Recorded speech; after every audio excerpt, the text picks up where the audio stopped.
Can one company really truly master the chaos of digital advertising using AI and data, build an unbreakable marketing moat? Or is it, just another piece of complex tech in a pretty brutal landscape? Today, we're going to take a deep dive into Zeta Global to explore exactly that. This is our investor-focused look at Zeta Global Holdings Corp, trading on the NYSE ticker ZETA.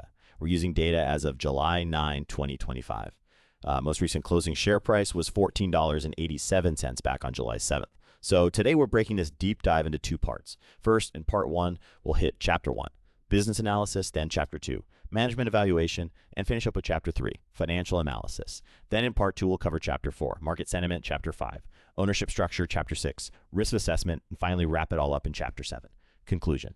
Before we jump in, just a quick reminder, if you enjoy these deep dives, please remember to like and subscribe to Stock Analytics AI on YouTube. Members paying $4.99 a month get priority deep dives on tickers. And we're covering all the S&P 500 stocks over the next few months, so members get that priority access.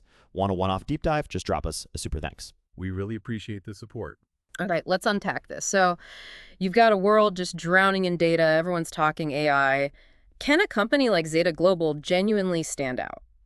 Or are they, just another player in a really crowded field? That's the core question we're tackling for you today. Right. Let's start with their foundation. Chapter 1, business analysis. So what exactly is Zeta Global and how do they make their money? Okay, so at its heart, Zeta Global runs on a software as a service model, a SaaS model. And that's attractive for investors, right? Because it generally means predictable, recurring revenue. Makes sense. Their income mostly comes from platform subscriptions and related services. We're talking like 85% to 90% of their total revenue. Yeah. And that's split roughly half and half between committed recurring fees and what they call reoccurring revenue usage-based stuff, but with really consistent renewal, so a strong base. Okay. And the engine driving this is the Zeta marketing platform, the ZMP. Yeah. How does this actually tackle that huge problem of digital marketing complexity for, big companies? That's exactly its purpose. The ZMP, they did a major relaunch in 2019. It's basically an AI-powered omni-channel marketing platform. What that means is it lets these huge enterprises manage everything: email, social, web, SMS, connected TV, digital video, all from one place, one single interface. It's built to cut through the clutter, the fragmentation you see when big companies try to juggle like dozens of different marketing tools. And they approach this with 3 pillars, right? How do those work together? Exactly. 3 conceptual pillars. First is identity. That's all about pulling together all those scattered bits of data into one single clear profile for each consumer. Then you have intelligence. This is where their AI and machine learning really come in, predicting what consumers might do, what they like, based on that unified data. And finally, activation. Taking those AI insights and actually delivering personalized messages across all those channels. The key thing is they're integrated. It's not just separate tools. It provides a whole view, lets you act on it, and aims to make really complex marketing, simpler. Okay, that sounds powerful. But what's really fueling the intelligence? You hear a lot about their Zeta Data Cloud. Yeah. What makes that so special? Is it actually unique? Oh, it's arguably their biggest differentiator. The Zeta Data Cloud is this enormous proprietary database. Their 2021 report mentioned over 2.4 billion global consumer profiles. Just in the US, that's over 240 million profiles. And each one has, on average, something like 2,500 attributes, demographics, behaviors, transactions, even psychographics. Wow. And here's the really crucial part, especially now. It's built from permission-based, opt-in data sources. That's key. Absolutely. In a world worried about privacy and with cookies going away, having that kind of consented data is a massive asset. It's becoming the standard, really. So who are they selling this powerful platform to, and how is the market, recognizing them? Why do things like Gartner or Forrester reports matter so much here? They target large enterprise clients. They call them scaled customers. Had about 548 of those as of Q1 2025. And a growing number of super scale ones, their biggest accounts. They're nicely diversified too: finance, insurance, telecom, auto, travel, retail. As for recognition, that's critical for enterprise sales. Being named a leader by Forrester or a visionary by Gartner in marketing tech, those are huge stamps of approval. For a chief marketing officer at a huge company, those reports basically say, okay, these guys are legitimate players. They can handle our scale and complexity. It builds trust. So boiling it down, what's the core promise to those clients, the main value proposition? It really comes down to making sophisticated marketing simple. That's their tagline, more or less. Think about a massive company trying to stitch together data and campaigns from dozens of tools. It's messy, inefficient. Zeta promises to solve that pain point. One integrated platform fueled by AI and that unique data, aiming for a much better ROI by making marketing smarter and easier to manage. Okay, let's widen the lens a bit. Still in Chapter 1, but looking at the market and regulatory landscape. Zeta seems positioned right at the crossroads of some huge growth trends. What's fueling that? You're spot on. They're right in the middle of the customer data platform, or CDP, market. That space is just exploding. We're seeing projections of 20, 30, even nearly 40% compound annual growth rates. It's expected to be worth tens of billions easily by the early 2030s. Huge numbers. And the broader marketing automation market, also growing strong, double-digit CAGR, maybe 12, 15%, heading towards, say, $16 billion plus by 2032. What's driving it all? It's the big shift, the move to AI-driven, data-led personalization. Companies have to understand their customers better now. It's not optional anymore. But it's not like they have this massive market all to themselves. Who are the big competitors they're constantly bumping up against? And how does Zeta try to stand out? No, definitely not. The competition is intense. You've got the true giants, Adobe, Salesforce, Oracle, the marketing cloud giants. Massive resources, huge customer bases already. Absolutely. Then there's HubSpot, very strong in its segment, and lots of other specialized niche solutions too. Zeta's angle, their differentiation, is twofold. One, the integrated all-in-one platform promise versus stitching things together. And two, crucially, their proprietary Zeta Data Cloud. They bring their own data fuel to the fire, which many others don't, or not at the same scale or quality. We touched on privacy with the data cloud. Yeah. But how does the broader regulatory environment, things like GDPR, CCPA, and especially the death of third-party cookies, Yeah. how does that actually help Zeta? Turns a threat into an advantage. It's a really interesting dynamic. Initially, yeah, regulations like GDPR meant compliance costs, risks for everyone. But the big one, the deprecation of third-party cookies, is fundamentally changing the game. Suddenly, everyone needs reliable, large-scale first-party or permission-based data. Which Zeta has. Exactly. Their opt-in data cloud goes from being a nice-to-have differentiator to a core strategic necessity in the market. It makes life much harder for competitors who relied heavily on those old third-party cookie pools. It potentially deepens Zeta's competitive moat quite significantly. That makes a lot of sense. So for someone thinking of entering this space now, what makes it so tough? What are the real barriers to entry? They are pretty substantial. First, capital. You need hundreds of millions of dollars just to build a competitive enterprise-grade marketing cloud platform. Second, data. Building something like the Zeta Data Cloud. That took them years and, again, hundreds of millions. Replicating that scale and quality of permission data is incredibly difficult and expensive today. And third, just getting into the enterprise market itself. Long sales cycles, you need to build immense trust with these huge corporations. It's not a market you can just crack overnight.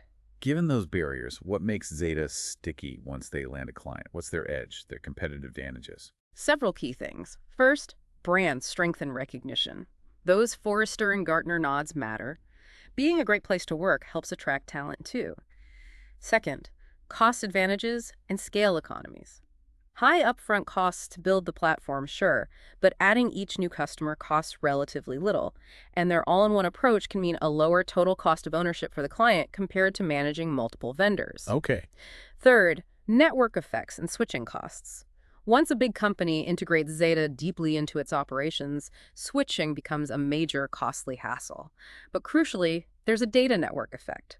More clients means more interaction data flowing back into the system, which makes the AI smarter, which delivers better results, which attracts more clients. It's a powerful flywheel. A self-reinforcing cycle. Precisely. It compounds their advantage over time. And finally, there are unique assets that proprietary Zeta Data Cloud is the crown jewel. It fuels everything else in a way rivals find very hard to match. Okay, solid understanding of the business now. Let's shift gears to the people running the show. Chapter 2, Management Evaluation. Who's at the helm of Zeta Global? It's very much a founder-led company. David A. Steinberg is the co-founder, chairman, and CEO. He's a serial entrepreneur. And importantly, as a founder-CEO, he holds a significant personal stake in the company. That means his interests are pretty strongly aligned with shareholders. You like to see that. Definitely. Now, we do need to address something from his past. His previous company, Infonic, filed for Chapter 11 bankruptcy back in 2007. How should investors think about that? Is it a major red flag or maybe a sign of lessons learned? That's a fair and important question. Look, the bearish view is straightforward. A past failure raises concerns about judgment or execution risk. You can't ignore it. But the bullish counterargument is that navigating something like that teaches invaluable, hard-won lessons. resilience, strategic thinking under pressure. And the fact that he immediately got backing from respected figures like John Sculley, the former Apple CEO, who was a co-founder here until retiring from the board recently, and investors like Blackstone to start Zeta. Well, that suggests he maintained a lot of credibility despite the Infonic situation. Scully's involvement, especially early on, was a huge validator. And how have they handled more recent bumps, like critical reports from short sellers in the past? They've shown resilience, really. They weathered those storms, addressed the criticisms, and kept executing their plan, kept growing revenue. It points to a management team that can stay focused on the long game despite market noise. Communication-wise, they seem pretty transparent. They publish their Zeta Economic Index, sharing data insights. They've set clear long-term goals, like the Zeta 2028 plan, aiming to double revenue over $2 billion. They also tend to comment proactively on big industry shifts, like that Omnicom-IPG merger, shows they're engaged in thinking strategically. Okay, that's helpful context. So where does management choose to put the company's money? What's their capital allocation strategy? It's very clear. Growth, primarily through two avenues: internal investment, R&D, building out the platform, and very significantly aggressive, opportunistic M&A, acquisitions. Yeah, M&A is really baked into their DNA. They've got companies like Live Intent, Sysmec, Discuss, Boomtrain, Axiom Impact, eBay Enterprise, CRM. It's a long list. That roll-up strategy, what does it mean for investors? Fast growth, yes, but what are the complexities? Exactly. It's a way to quickly acquire tech, data, talent, customers, supercharge growth, but it brings complexity. You see it on the balance sheet. Lots of goodwill, lots of intangible assets from these deals. That leads to significant non-cash amortization charges hitting the income statement. And that's a big reason for the gap you see between their positive adjusted EBITDA, a non-GAAP measure, and their negative GAAP net income. Integrating all these acquisitions smoothly, like Live Intent recently, is also a constant execution test. Management also seems to be putting its money where its mouth is with share buybacks. Is that a strong signal? It certainly reads that way. They authorized a $100 million buyback program late last year, running through 2026. That adds to a previous authorization. And they've been active. They bought back $25 million worth just in Q1 of this year. The CEO, Steinberg, explicitly said they saw it as a unique opportunity to buy our stock at substantially below what we believe it's worth. That's pretty direct language about their view on the valuation. And dividends. Any income for shareholders that way? Nope, no dividend, which is completely standard, even expected, for a high-growth tech company like Zeta. They're reinvesting every available dollar back into the business to fuel that growth. Now, if you look at return on invested capital, ROIC, it's currently negative, somewhere in the -3.6% to -5.9% range, trailing 12 months. Which sounds bad. It does on the surface. But for a company investing this heavily in growth, both organically and through M&A, negative ROIC in this phase isn't unusual. The key thing for investors to watch is the trajectory. Is it improving over time? Are they starting to show operating leverage where revenues grow faster than costs? That's the thesis these investments need to eventually generate positive returns. Okay, let's transition to the hard numbers. Chapter 3, financial analysis. Give us a quick snapshot. Key metrics. All right, market cap is around $3.5 billion. Enterprise value is slightly lower, maybe $3.35 billion because of their net cash position. Price to sales ratio trailing 12 months is about 3.3x. Debt to equity is low conservative at 0.31. Current ratio is very strong, 3.33. And as we just mentioned, that ROIC is currently negative, around -3.6% TTM. The top line, though, revenue growth, that seems to be a real standout story here. It really is compelling. They've shown consistent, strong growth, and it's been accelerating. Look at the trajectory. FY 2020, over 20% growth. FY 2021, nearly 25%. FY 2022, almost 29%. FY 2023, over 23%. And then, boom, fiscal year 2024, they crossed the $1 billion revenue mark. Growth jumped to 38%. That jump to 38% is significant. How much of that is organic versus acquisitions? That's the key question underlying that number. They don't always break it out perfectly, but acquisitions definitely played a role. Still, even factoring that in, the underlying growth trend is undeniably strong. Okay. Now, profitability, this is what you say, it's like a tale of two cities. Unpack that for us. Exactly. On one hand, you have their gross margin. It's consistently strong, stable in the 60-63% range. That tells you the core service is valuable, they have pricing power, and they manage their direct costs well. Very healthy sign. But on the other hand, their operating margin and net margin on a GAAP basis are consistently negative. And this is the absolute core of the bear case against the stock. Why the gap? aggressive spending on sales and marketing to land those big enterprise deals, significant R&D investment in AI in the platform, plus those big non-cash charges, stock-based compensation and amortization from all the M&A. So the bull case hinges on operating leverage kicking in. Precisely. The argument is, as revenue keeps scaling up rapidly, those fixed and operating costs will become a smaller percentage of revenue, and the company will flip to sustained GAAP profitability. That's the bet. But GAAP isn't everything. Let's talk cash. What does the free cash flow picture look like? Because that tells a different story. And a very different and much more positive story. Free cash flow has been positive and growing rapidly. Look at this trend. FY 2012, basically break even, maybe $0.09. FY 2021, $17.05. FY 2022, $39.03. FY 2023, $54.01. And then FY 2024, a big jump to $92.01. That's a strong upward trend. Yes. It's a critical bullish point. It shows the underlying business is generating significant cash despite the GAAP accounting losses. This cash funds operations, investments, those buybacks, it shows fundamental health. And earnings consistency. Well, GAAP earnings are consistently negative since they went public, but the trend is clearly towards improvement. Losses are narrowing substantially, from nearly $250 million in FY 2021 down to about $70 million in FY 2024. Progress. So financially, are they stable?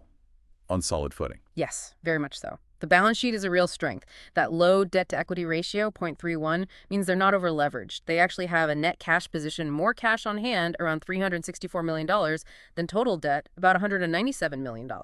And that current ratio of 3.33 is exceptionally strong. It means they have plenty of liquid assets to cover near-term liabilities, lots of financial flexibility. Okay, wrapping up the financials, let's talk valuation. What's the market saying it's worth, and how does that stack up against peers or maybe its intrinsic potential? Right. Valuation. PE ratio is useless here because of the negative GAAP earnings. So you look at price to sales, PS Zeta trades around 3.3x PS. Now compare that to the giants. Adobe is maybe 8.6x, Salesforce around 7.5x, Oracle even higher, like 12.5x. Big discount. A significant discount. Bulls say it's way too cheap given Zeta's higher growth rate and unique assets. Bears say the discount is justified because of the unprofitability, smaller scale, and execution risks. And intrinsic value. If we try to look past the market noise using something like a discounted cash flow or DCF model. Yeah, a DCF is useful here because it focuses on that future free cash flow generation, which we know is strong and growing.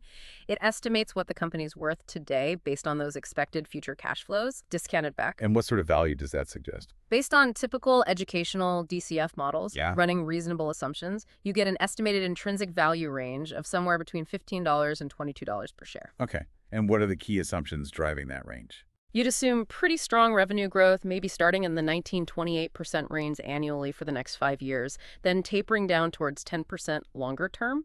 You'd project free cash flow margins expanding, maybe from around 10% now towards 18% or so over time as that operating leverage kicks in, a terminal growth rate of maybe 3.5%, and a discount rate, or WACC, reflecting the risk, maybe around 11.5%.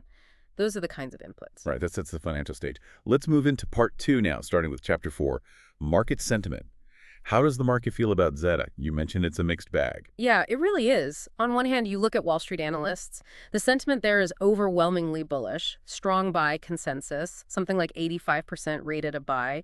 The average one-year price target is up around $26, give or take.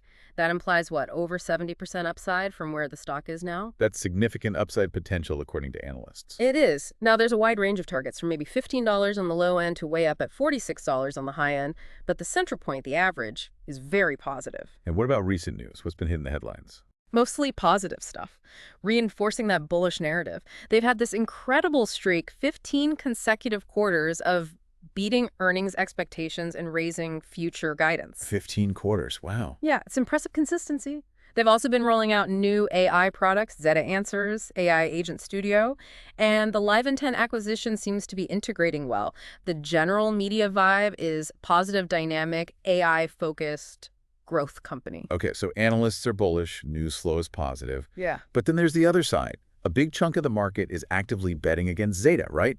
Talk about the short interest. Exactly. This is the other side of the coin, and it's significant. Short interest is very high. We're talking about 23.65 million shares shorted. That represents over 12.5% of the public float. That's a lot. Definitely a high number. And the days to cover is around 5.4 days. That means, based on average trading volume, it would take over 5 days for all the shorts to buy back their shares. Indicates a crowded short trade. Why are so many people betting against it? The reasons echo the bear case we discussed. Persistent gap losses. Concerns about dilution from stock compensation. Worries about whether they can keep the M&A engine running smoothly and integrate effectively. And maybe lingering doubts from those past critical short seller reports. It creates this real battleground stock dynamic, intense conviction on both sides. And it means potential for high volatility, maybe even a short squeeze if good news forces shorts to cover quickly. Fascinating dynamic. What about the technical picture? What are the charts saying about momentum? It's also mixed, reflecting that battleground status. The current share price, around $14.87, is above its 50-day moving average, which sits near $13.78. That's generally a positive sign for short-term momentum, an uptrend. However, the price is still below its longer-term 200-day moving average, which is way up around $19.32. That indicates the stock is still technically in a longer-term downtrend. So it needs to break above that 200-day level for a real trend reversal signal. Exactly. Getting and staying above the 200-day would be a significant technical milestone for the bulls. Okay, let's shift to who actually owns the stock. Chapter 5. Ownership structure. Can the shareholder list tell us anything? It can, yeah. Institutional ownership is high. Somewhere between 64% and 69% of the shares are held by big professional investors, Vanguard, BlackRock, UBS, Fidelity, firms like that. That suggests these sophisticated investors have done their homework. They see long-term value. It lends credibility. And it's not just institutions. The insiders themselves have a lot of skin in the game, right? A ton of skin in the game. Insider holdings are exceptionally high collectively, around 19% to 21%. And CEO David Steinberg alone owns about 11%. That is serious alignment between management and shareholders. Their fortunes rise and fall together. And didn't you mention they were buying shares recently, too? Yes, that's a key point. Back in November 2024, there were significant, coordinated, open market purchases by several key executives, not just stock options exercising, but actually going out and buying shares with their own money. That's typically seen as a very strong bullish signal, showing internal conviction about the company's prospects and valuation. The more recent director buys in July 25 looked more like standard board compensation, less indicative maybe. Okay. And what about concentration? Are the shares spread out or held by just a few big players? It's fairly concentrated at the top. The top 12 shareholders own about half the company, 50%. The upside of that is stability. These large holders are likely aligned with the long-term strategy. The potential downside is that if one or two of these big players decide to sell a large chunk, it could have an outsized impact on the stock price and liquidity. Understood. Now let's synthesize the risks and opportunities. Chapter 6, risk assessment. Maybe frame it as a quick SWOT analysis. Strengths, weaknesses, opportunities, threats. Let's start with the internal strengths. Okay, strengths. First, founder-led management with very high insider ownership, plus those recent open market buys. Strong alignment and conviction. Second, that proprietary Zeta data cloud, unique, defensible, increasingly vital in the cookieless world. Third, the integrated AI platform itself. It's sticky, builds switching costs. Fourth, the strong balance sheet net cash, high current ratio, lots of liquidity. And fifth, the proven track record of robust revenue growth coupled with positive, growing free cash flow. Okay, clear strengths. But what about the internal limitations, the weaknesses? All right, weaknesses. Number one is still the lack of consistent GAAP profitability. That's the big overhang for bears. Second, high stock-based compensation and the resulting shareholder dilution is a valid concern. Third, their heavy dependence on M&A for growth inherently carries integration risk. Can they successfully digest all these companies? Fourth, while improving, there has been some customer concentration risk in the past. A 2023 analysis showed the top 5 clients were over 42% of revenue. Losing a major client could hurt. Got it. Now looking outwards, what are the big potential tailwinds, the market opportunities? Opportunities are huge. They're playing in massive, fast-growing markets, CDP and marketing automation, strong double-digit growth. The overall enterprise adoption of AI is only increasing demand for sophisticated platforms like Zeta's. There's significant potential for international expansion into largely untapped markets like Europe and Asia Pacific. And as we keep saying, the shift to a cookieless future fundamentally increases the value and strategic importance of their unique, permission-based data cloud. Makes sense. And finally, the external challenges, the threats, Zeta faces. Key threats. First, intense competition. Adobe, Salesforce, Oracle have vast resources, existing relationships. It's a tough fight. Second, the evolving landscape of data privacy regulation. It means ongoing compliance costs, potential legal risks, and requires constant adaptation. Third, that high short interest we discussed. It puts downward pressure on the stock price and increases volatility, regardless of fundamentals sometimes. What about broader economic factors? Yeah, macro risks are real. An economic downturn is a threat. Marketing budgets are often vulnerable in recessions, which would hit Zeta's revenue directly.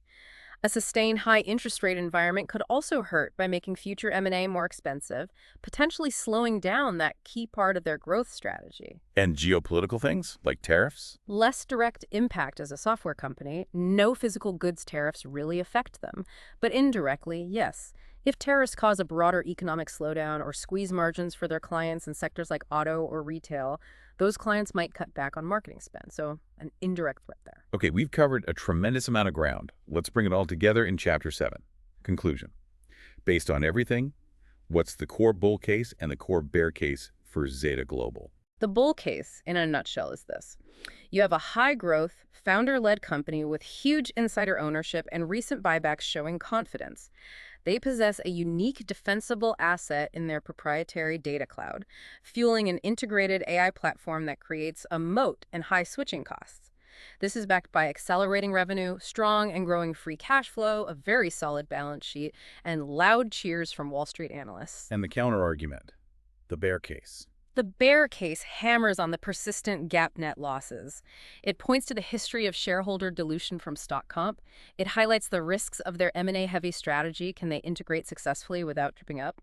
It emphasizes the fierce competition from tech titans, and it sees the high short interest as validation that the market has deep-seated skepticism about the story. And just to recap the valuation perspective from our educational DCF model, that estimated intrinsic value range came out as $15 to $22 per share. Right, and current share price around $14.87 is just below the low end of that range. So it seems the market is definitely pricing in those bear concerns, the risks. But maybe it's not fully appreciating the growth, free cash flow, that strong balance sheet, or the strategic value of the data and AI assets, especially looking forward. It really underscores why you called it a true battleground stock.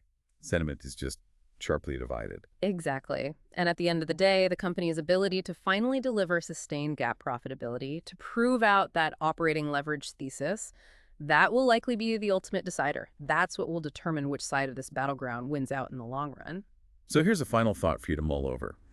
If Zeta Global's data cloud does become the gold standard for identity in this coming cookieless world, just how much of a competitive advantage does that give them against the giants who've historically relied on data they didn't actually own?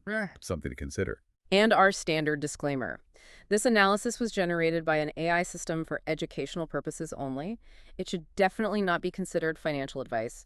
Please always conduct your own thorough research or consult with a qualified financial advisor before making any investment decisions. Absolutely. And that is it for this deep dive. If you found this valuable, please hit that like button and subscribe to Stock Analytics AI on YouTube. Remember, members get priority deep dives on all the S&P 500 stocks we're covering. And you can always support us with a one-off deep dive request via Super Thanks. We really appreciate you tuning in, and we look forward to the next deep dive with you.